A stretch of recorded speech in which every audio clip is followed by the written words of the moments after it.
Why are the Jewish people in Israel today? Is it random? Is it a coincidence? Or is it destiny? What's happening in Israel today is the culmination of Jewish history.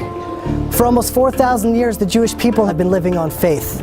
Faith in prophecies given thousands of years ago. Promises that seem irrational, promises that seem almost impossible. Every prophecy dependent on the next. If one isn't true, none of them are true. Every single one of them is coming to pass in our lifetime. Every single one of them.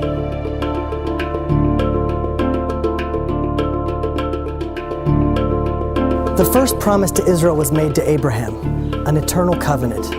And I shall establish a covenant between me and you, and between your offspring after you throughout their generations, as an everlasting covenant. The Jewish people are the only ancient people alive today. The Assyrians, the Babylonians, the Jebusites, the Canaanites, all of them are gone. Well, no nation has survived such scattering and then remained a nation. They became assimilated, and eventually any trace of the original is gone. We, an eternal people, stand alive today. We also know that if the Jewish people don't live a godly life in the land of Israel, we're promised to be scattered to four corners of the earth. Which is, guaranteed to cause an extinction of any people. Scatter people around the world, they're going to be gone. The last thing you would want to do to an eternal people is to scatter them across the world with no common culture, no common language, no internet, no forms of communication. How will the Jewish people stay Jewish? How will we stay eternal if we're scattered across the world? And yet, that's exactly what happened. We remain the people, not only just a faith or religion, but a family. God will scatter you among the peoples, and you will be left few in number. The most recent census numbers the Chinese people at 1.3 billion, plus or minus 12 million. 12 million, that's the entire number of all of the Jewish people worldwide. We're a statistical error when just counting the people in China. That's how small we are. The fact that we're scattered and small and we've been subject to the greatest hatred in human history. The Torah tells us the atrocities and the curses that would come upon the Jewish people throughout the exile. And you I will scatter among the nations. I will unsheathe the sword after you. No one has suffered as we have suffered. No one has been as persecuted. Anti-Semitism, the oldest, most universal, intense, irrational hatred in the world. If it was pogroms, crusades, the Inquisition, Muslim oppression, nation after nation, religion after religion. And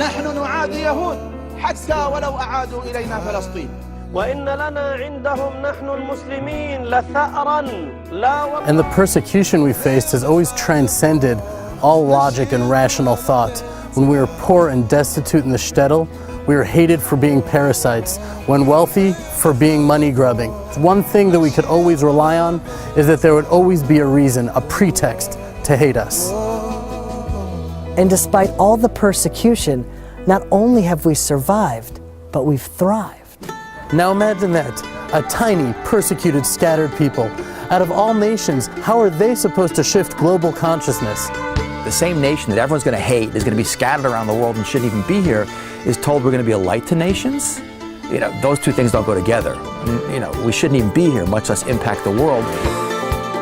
Here is a people that, small in number, that has influenced the world in unbelievable fashion. All the science and all the wonderful things that they contribute to the rest of the world. Wherever they find themselves in any country, they become the lifeblood of that country. They're an extraordinary energy.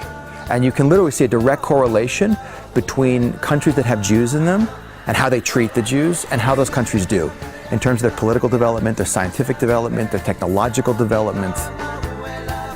The Torah tells us that if the Jews don't do their charge, so they will be sent out of the land, and while they're away, the land will become desolate. The land in the late 1800s was barren, full of rocks. We couldn't produce anything here. Mark Twain came here in 1850. He talks about all these places that he tried to pay respects to. He was saddened by the fact that it was a desolation. Nothing grew here. The land would lay desolate, and your foes who dwell upon it will be desolate. Now, to understand the impossibility of that promise, you have to understand the geographic map of biblical Israel. All the ancient pathways cross through Israel. Every empire throughout the last 2,000 years tried to settle the land of Israel. Babylonia, the Persians, the Medes, the Greeks, the Romans, the Ottomans, the British, all of these empires with all of their wealth and all of their resources tried, and all of them failed. So you think land is land. Either it will be fertile or desolate. Either it will bear fruit or not. But the land of Israel plays by an entirely different set of rules. Then we're told that when the Jews return to the land of Israel, the land will start to flourish again. It'll blossom. Just as the people have been revived, the land has been revived. The land of Israel responds to the people of Israel. The land didn't change, it returned to itself. The blood rushed to its cheeks and the color returned to its eyes. The fruit had a vibrance of color like it hadn't in thousands of years.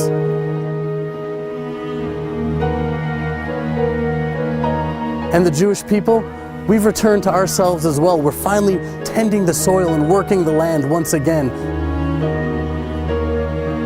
It's a living miracle.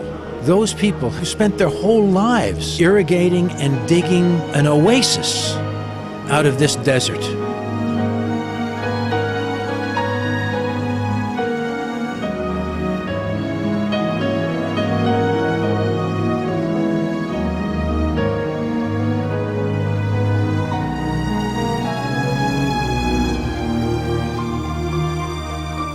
The ingathering of the exiles, it's the most prophesied event in the Bible. It's mentioned over 40 times. Unprecedented in history. Never before has a nation been scattered across the world and then ingathered to its ancient homeland. And yet every single prophet mentions this miraculous feat that will happen. Behold, I will bring them from the land of the north and gather them from the ends of the earth. Among them will be the blind and the lame, the pregnant and the birthing together. A great congregation will return here. אנו מכריזים בזאת על הקמת מדינה יהודית בארץ ישראל. היא מדינת ישראל. ברוך אתה אדוני אלוהינו מלך העולם. And now they have been returned to the land. And the land is still carrying the names of the great history of this people. It's unbelievable. Today in Israel, you see universalism. Jews from Ethiopia, Africa, Asia, North America, South America, Russia, the entire world has now returned to the land of Israel. The prophets tell us that the Hebrew language will eventually be revived. When's the last time you saw a Phoenician English dictionary? Probably not for a while because Phoenician is a dead language. You know what language they speak in Latin America? It's not Latin because Latin too is a dead language. Never before in world history has a dead language been revived and brought back to life before the return of the Jewish people to the land of Israel and the revival of the Hebrew language. The Hebrew was always preserved in rabbinic writings and the prayer service, but it was not the lingua franca. It isn't what people spoke. What we don't appreciate is a whole country of close to 6 million people today who speak a language which no one spoke 100 years ago. It's resurrected, like the Jewish people back in their homeland.